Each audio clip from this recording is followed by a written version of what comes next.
बिस्मिल्लाहिर्रहमानिर्रहीम। अस्सलाम वालेकुम नाज़रीन। आज एक बड़ी अहम शख्सियत के बारे में हम बात करेंगे, लेकिन आगाज़ करते हैं 23 मार्च 1940 से। 1940 में जब मिंटो पार्क में कायद-ए-आज़म मोहम्मद अली जिन्ना की क़यादत में करारदाद पाकिस्तान मंजूर हुई, तो उसके बाद कायद-ए-आज़म मोहम्मद अली जिन्ना ने अपने तंजीमी साथियों से ये कहा और तकरीर करते हुए उन्होंने कहा कि हमें लोगों को जगाना है, हमें लोगों के अंदर एक तहरीक पैदा करनी है, लोगों को बेदार करना है, और उसके लिए हमें फंड्स चाहिए होंगे। लोगों तक बातचीत को पहुंचाने के लिए बहुत सारे लोगों को ट्रैवल करना पड़ेगा, बहुत सारी चीज़ें लिखनी पड़ेंगी, छपवानी पड़ेंगी, भिजवानी पड़ेगी। वो बहुत लंबा एक प्रोसीजर होता है और उस दौर में ये बहुत मुश्किल था। इसके लिए फंड्स चाहिए थे, पैसा चाहिए था, एक नया मुल्क बनाने जा रहे थे। तो कायद-ए-आज़म मोहम्मद अली जिन्ना ने कहा कि उसके लिए जो तहरीक के जितने साथी हैं वो फंड्स जमा करवाएं। और लोगों ने उठकर कायद-ए-आज़म मोहम्मद अली जिन्ना के जो सेक्रेटरी थे उस वक्त, उनको चंदा देना शुरू कर दिया और चंदा लेने का सिलसिला शुरू हो गया। लोग चंदा जमा करवाते और अपनी जगह पर जाकर बैठ जाते। उस वक्त वहाँ जितने शुरका मौजूद थे, जो पहली सफ थी उसके पीछे एक कुर्सी के ऊपर से एक लंबे कद का नौजवान खड़ा हो गया। उसने सर के ऊपर लुंगी सजाई हुई थी और देखने में वो बड़ा वजी था, बहुत खूबसूरत था। उस नौजवान ने खड़े होकर बड़ी रोबदाब आवाज़ के अंदर उसने कहा कि सेक्रेटरी साहब, जितना चंदा इन सब ने मिलकर जमा करवाया उतना ही चंदा आप मेरी तरफ से जमा कर लें। कायद-ए-आज़म मोहम्मद अली जिन्ना साहब और उनके अलावा वहाँ जो बाकी लोग मौजूद थे, सारे शुरका, वो हैरत ज़दा हुए, वो दंग रह गए। उन्होंने कहा ये कौन है नौजवान? कायद-ए-आज़म मोहम्मद अली जिन्ना ने ये सवाल नवाब मुमताज़ दौलताना से पूछा कि ये नौजवान कौन है जिसने इतना बड़ा फंड दिया है हमारी तहरीक को। तो दौलताना साहब ने कहा ये मलक अमीर मोहम्मद ख़ान नवाब ऑफ काला बाग है। तो कायद-ए-आज़म मोहम्मद अली जिन्ना साहब ने नवाब मुमताज़ दौलताना से कहा कि आप मेरे साथ वाली कुर्सी छोड़ दें ताकि मैं इनको ऑनर के तौर पे, इज़्ज़त के तौर पे अपने साथ बिठाऊं, क्योंकि उन्होंने वहाँ बहुत बड़ा डोनेशन दिया था। अमूमन ये समझा जाता है कि नवाबों की पहचान जो है वो उनकी जागीरें होती हैं, उनकी सल्तनत होती है, वहाँ पे उनका कंट्रोल होता है।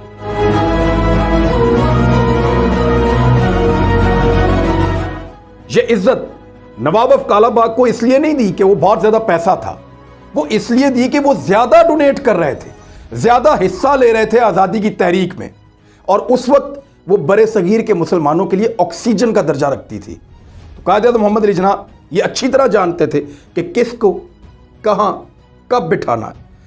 तो अमूमन ये समझा जाता है कि जो नवाब लोग होते हैं उनकी पहचान उनकी बड़ी बड़ी जागीरें होती हैं, उनकी पहचान उनकी दौलत, उनका कंट्रोल, उनका दबदबा और उनकी बहुत बड़ी बड़ी ज़मीनें, वहाँ पे रहने वाले मज़ारे और लोगों के झुके हुए सर, ये चीज़ें उनकी पहचान होती हैं। लेकिन नवाब ऑफ कालाबाग जो अमीर मोहम्मद ख़ान, उनकी ज़िंदगी में उनकी पहचान उनकी जागीर नहीं थी, उनकी नवाबी नहीं थी, उनका कंट्रोल नहीं था, बल्कि उनकी पहचान अपनी मिट्टी से मोहब्बत और उनके उसूल थे।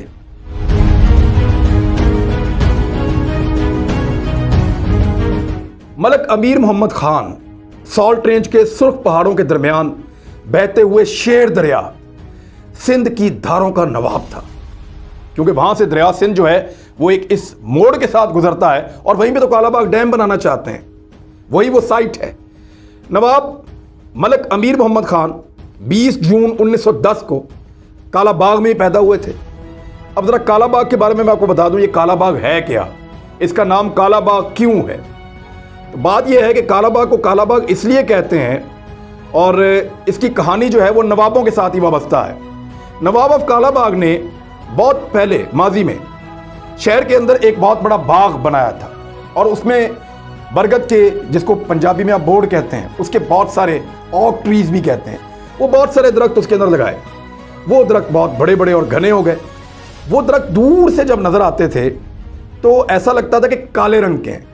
तो वो बाग था दरख्तों का और इसलिए उसको काला बाग, आहिस्ता आहिस्ता वो मशहूर होता गया और उसका नाम पड़ गया काला बाग। उसके बारे में जो है वो एक शायर का शेर भी है और वो वहीं की ज़बान में है, बड़ा खूबसूरत उसने उसको एलेबोरेट किया है।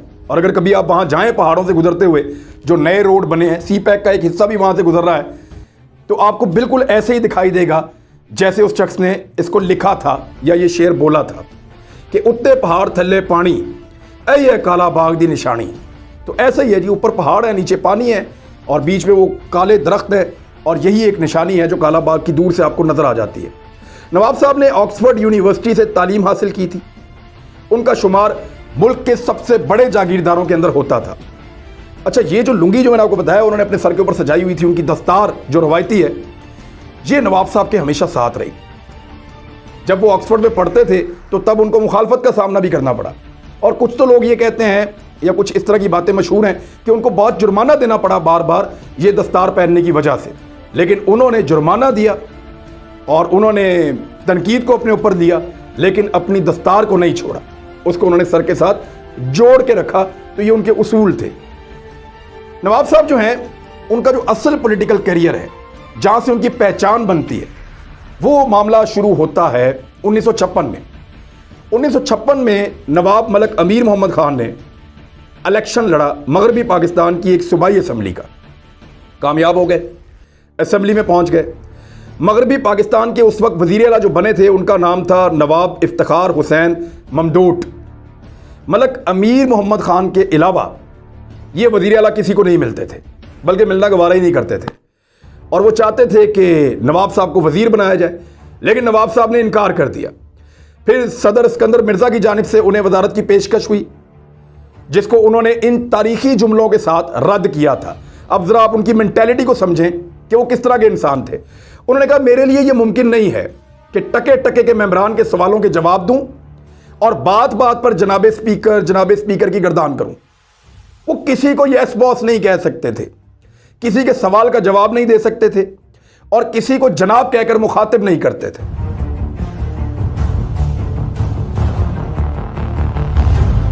ये उनकी शख्सियत का एक रंग था। फिर अयूब खान साहब ने निज़ाम हुकूमत की बागडोर संभाली कुछ अरसे के बाद, तो जनरल अयूब खान ने नवाब साहब की तमाम शराइत तस्लीम की।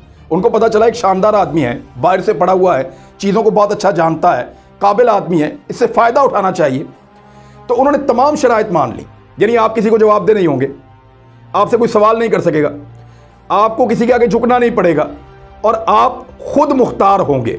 तो इस पर उन्हें मगरबी पाकिस्तान का, क्योंकि ये दो हिस्से थे, एक मशरकी पाकिस्तान एक मगरबी पाकिस्तान, जो अब पाकिस्तान है पूरा, उन्हें मगरबी पाकिस्तान के गवर्नर का ओहदा दिया गया, जिसे उन्होंने कबूल कर दिया। अब वो किसी को जवाब दे नहीं थे, लेकिन सब उनके सामने जवाब दे थे। अब ज़रा तर्ज हुक्मरानी पे आ जाएं। नवाब अमीर मोहम्मद खान के तर्ज हुक्मरानी, उनके किरदार को आपके सामने पेश करने की सबसे बड़ी वजह है। मैं इसलिए नहीं कर रहा कि वो नवाब साहब थे, मैं इसलिए, बेशुमार और नवाब हैं, उन पे बात क्यों नहीं कर रहे। हम उन पे इसलिए बात कर रहे हैं कि जो तर्ज हुक्मरानी उनका था वो एक मिसाल है, अगर कोई दोबारा उसको फॉलो करे तो।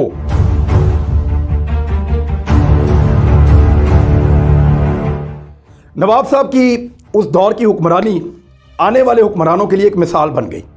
आज भी आम आदमी उनके तर्ज हुक्मरानी की मिसालें देता है। यानी लोग कहते हैं कि ये चीज़ महंगी होगी, वो महंगी होगी, आज नवाब अमीर खान होता तो ऐसा ना होता। लोग ऐसी मिसालें देते हैं, गांव देहातों में आज भी कहते हैं। उन जैसी इक़्तिदार की ताकत ना पहले कभी किसी ने इस्तेमाल की, और ना उनके बाद कोई ऐसी हिम्मत कर सका। मनसब पर फायज होने के बाद उन्होंने ये पाबंदी लगा दी कि उनके अपने ख़ानदान का कोई शख्स भी गवर्नर हाउस में दाखिल नहीं होगा, और ये वाहिद गवर्नर है। इसके बाद ऐसा नहीं हुआ। ये एक ही गवर्नर है जिसके घर का कोई शख्स गवर्नर हाउस में दाखिल करने से उन्होंने मना कर दिया था। पाबंदी लगाई थी कि अपनी अपनी जगहों पे रहो, गवर्नर हाउस से आपका कोई ताल्लुक नहीं है। और आज जो गवर्नर बनता है उसके लिए सबसे बड़ी अट्रैक्शन गवर्नर हाउस की इमारत है। वो अपने सारे कुंबे को इकट्ठा करता है और वहाँ पे रखता है। एक दफ़ा सफ़र पर जाने लगे तो सूरत हाल कुछ ऐसी बन गई कि उनका एक बेटा उनके साथ गाड़ी में, उसको बैठना पड़ गया। तो बेटा जब गाड़ी में पीछे उनके साथ बैठने लगा तो उन्होंने कहा, नहीं, ये जगह जो है ये मिलिट्री सेक्रेटरी की है, तुम ड्राइवर के साथ आगे बैठो, और बेटे को आगे बिठाया। वो जब एक और बड़ी अहम चीज़ है, जब वो अहम तैनाती के लिए इंटरव्यू करते अफसरों का, तो ख़ानदानी पसे मंज़र तक पता करते कि इसका बाप कौन था, दादा कौन था, माँ कौन है, ये किस ख़ानदान से ताल्लुक़ रखता है, और कई पुश्तों के बारे में बाद आगाही हासिल करते थे। उनसे सवाल किया गया कि इतनी एहतियात क्यों नवाब साहब? तो उन्होंने जवाब दिया, हम लोग तो घोड़ा और कुत्ता ख़रीदते हुए भी शजरा देखते हैं, ये तो मेरे मुल्क का मामला है। इतने मोहतात थे। हुक्मरानी का उनका ये आलम था कि उनके दौर में लाहौर में एक 5 साल का बच्चा अगवा हो गया। ये बड़ा अहम वाक़या है, गौर से सुनिएगा। 5 साल का बच्चा अगवा हो गया। नवाब साहब ने SSP को बुलाकर 24 घंटे की डेडलाइन दी कि बच्चा ढूंढ के लाओ, 24 घंटे के अंदर अंदर बाजियाब होना चाहिए। लेकिन पुलिस नाकाम हो गई। नवाब साहब ने अगले दिन ASP, SP और SSP तीनों के बेटे उठवाए और उठवा के कालाबाग भिजवा दिए और ये ऐलान करवा दिया कि जब तक अगवा होने वाला बच्चा नहीं मिलेगा तब तक इन अफसरान के बच्चे भी इनके घर नहीं आएंगे, ये कालाबाग में ही रहेंगे। और फिर ये फार्मूला काम किया, ये नुस्खा जो है वो कामयाब हो गया और पुलिस ने उसी दिन वो बच्चा बाजियाब करवा लिया। ये था फार्मूला और ये वजह थी कि वो कह रहे थे कि मैं किसी को जवाब दे नहीं होऊंगा और सब मुझे जवाब दे होंगे। तो इस तरह का इंसाफ उन्होंने अपने दौर में किया। वो मगरबी पाकिस्तान के हालात से मुकम्मल मालूमात चाहते थे, डायरेक्ट उनके पास मेल्स आती थी, खुद खोलते थे, खुद अहकामात जारी करते थे, खुद ही पेशरफ्त से आगाह रहते थे। तो बहुत एक्टिव आदमी थे, बहुत ज़्यादा काम करते थे। जब जंग हुई 1965 में पाकिस्तान की इंडिया के साथ, तो उस वक्त के कुछ बड़े वाक़यात हैं जो मलक अमीर मोहम्मद खान के साथ जोड़े जाते हैं। एक तो वाक़या ये है कि नवाब साहब ने ताजरों को तलब किया और उनको कह दिया कि जंग का दौर है, वहाँ जंग चल रही है। मैं तुम लोगों को बता रहा हूँ कि इस बीच में किसी ने अगर ज़ख़ीरा अंदोज़ी की या किसी ने अगर सामान को महंगा बेचने की कोशिश की तो फिर मैं उसको नहीं छोड़ूंगा और ज़ख़ीरा किया हुआ सामान मैं तकसीम कर दूंगा पब्लिक में और दुकान को हमेशा के लिए सील कर दूंगा, फिर नहीं खुलने दूंगा। जंग के दौरान उन्हें खबर मिली कि एक ताजिर ने जो है वो गंदम फरोख्त कर रहा है ज़्यादा पैसों पे, वो बगैर सिक्योरिटी के वहाँ उसके पास पहुँच गए।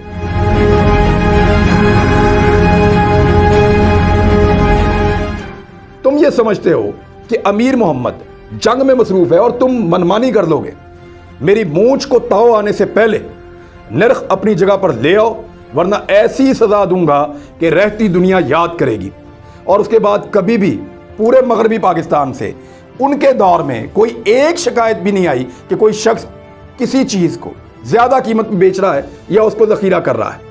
जंग के दौरान एक दिन एक जनरल साहब थे आर्मी के, वो हेलीकॉप्टर के ऊपर जंग के इलाकों का दौरा कर रहे थे। उन्होंने नीचे देखा कि एक जगह पे फ़ौजी इकट्ठे हैं और कुछ सिविलियन उनके पास मौजूद हैं।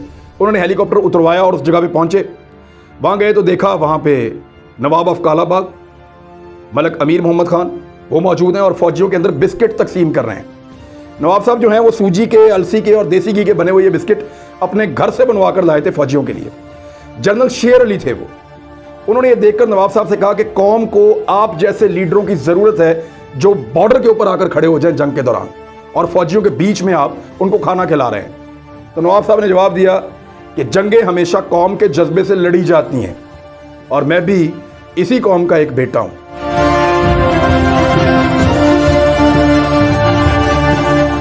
नवाब साहब एक मिसाल बनते चले जा रहे थे, वो मशहूर होते चले जा रहे थे, लोग उनकी मिसालें देने लगे थे और उनके तर्ज़े हुक्मरानी से खुश थे। और आपको पता है कि जब भी कभी ऐसा होता है तो सियासी इख्तलाफात पैदा हो जाते हैं। अयूब खान के साथ उनके सियासी इख्तलाफात शुरू हो गए और वो 1963 में जमात इस्लामी का एक कारकुन फायरिंग हो गई जलसे में, वहाँ पे मारा गया। तो उस पर उन्होंने एक जमात इस्लामी को ख़त लिखा और उसमें उन्होंने कहा कि मौलाना मौदूदी थे उस वक्त कि ये मेरा तरीक़ाकार नहीं है, आप इस बात को जानते हैं, ये जो नए सियासतदान आ रहे हैं ये उनका तरीक़ाकार है। तो इशारा जो है वो तकरीबन अयूब खान और उनके नए साथियों की तरफ था। नवाब साहब और सदर अयूब के दरमियान एक जो वजह थी वो ये भी थी कि सदर अयूब के बेटे गौर अयूब वो कुछ कारोबार भी ऐसा करते थे और सियासी मामलात के अंदर कानून के मुताबिक उनके मामलात नहीं थे गौर अयूब के, सियासत के भी और कुछ चीज़ों में उनके बारे में कहा जाता है कि कारोबार के भी। और उन्होंने गौर अयूब साहब के सियासी और गैर सियासी सरगर्मियों के हवाले से अयूब खान साहब से बात की। तो अयूब खान साहब ने उनको ये जवाब दिया कि मेरी औलाद को क्या पाकिस्तान में रहने का कोई हक़ नहीं है। और इस तरह वहाँ पे तलखी पैदा होना शुरू हो गई। उसके बाद कराची में एक इलेक्शन हुआ ज़िमनी। उस इलेक्शन में अयूब खान का उम्मीदवार कोई और था, हबीबुल्ला, और नवाब साहब के जो उम्मीदवार थे मीर गौस बख्श बजिंजो, आप सब जानते हैं, बहुत बड़ी सियासी शख्सियत है, वो नवाब साहब के उम्मीदवार थे। उन्होंने उनकी हमायत की। इंतखाबात में नवाब साहब का उम्मीदवार जीत गया। दूरियां बढ़ती गई। आखिरकार नवाब साहब को यह पता चल गया कि उन्हें हुकूमत से अलहदा होना चाहिए और फिर उन्होंने इस्तीफ़ा दे दिया। ये इस्तीफ़ा एक आम आदमी के ऊपर उस वक्त बिजली बनकर गिरा। एक आम आदमी को यह लगा उसके ऊपर से एक प्रोटेक्शन शील्ड है वो हट गई है ایک تحفظ تھا جو ختم ہو گیا ہے. یعنی تاجر ان کو لوٹ نہیں سکتا تھا, پولیس ان کے ساتھ زیادتی نہیں کر سکتی تھی, ان کے بچے اور عزتیں محفوظ تھیں. تو پنجاب کے اندر ایک تگڑا ایڈمنسٹریٹر تھا جس نے گورننس کے ساتھ مثال قائم کی, وہ اب لوگ اس سے محروم ہو گئے تھے. نواب صاحب جو ہیں وہ اپنی طبعی موت نہیں مرے. نواب صاحب کا قتل ہوا تھا اور اس حوالے سے بہت ساری کہانیاں, بہت ساری چیزیں مشہور ہیں. لیکن اس بارے میں جو نواب صاحب کا ایک ذاتی ملازم ہے خدا بخش, وہ کچھ اس کی بتائی ہوئی بات کو سید صادق حسین شاہ نے اپنی کتاب میں لکھا, دیگر لوگوں نے بھی لکھا. انہوں نے لکھا کہ بورڈ والا جو بنگلہ تھا نواب صاحب کا, وہ وہاں پہ موجود تھے اور ان کے خاندان میں کچھ تلخی چل رہی تھی.